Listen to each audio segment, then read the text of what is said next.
For 7 years, Eleanor Vance was a ghost, a fading photograph on a dusty cold case file.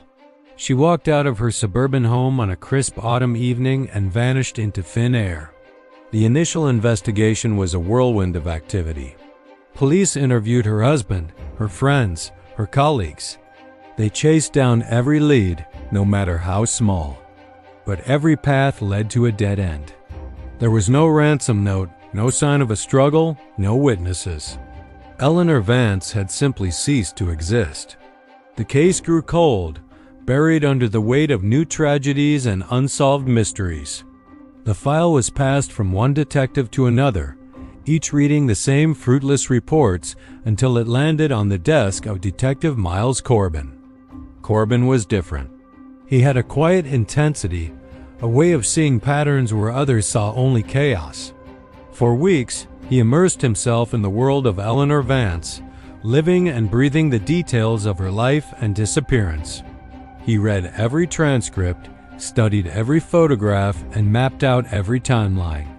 The original investigators had done their job thoroughly, interviewing dozens of people. But Corbin noticed something everyone else had missed. It wasn't in the evidence, it was in the absence of it. He decided to re-interview Eleanor's husband, Robert. Robert had been cleared early on, his alibi seemingly airtight. He had been emotional, cooperative, a grieving husband desperate for answers.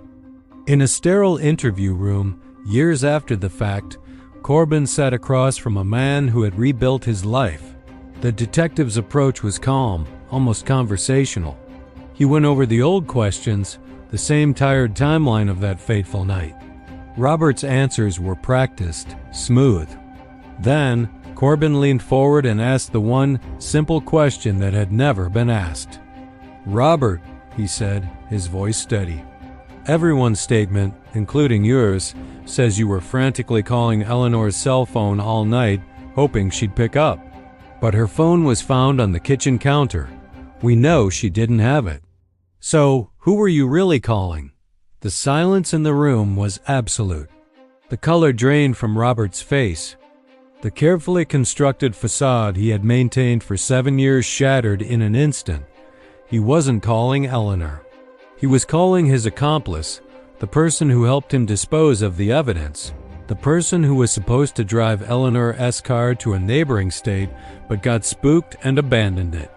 The entire story, built on a foundation of misdirection, came tumbling down.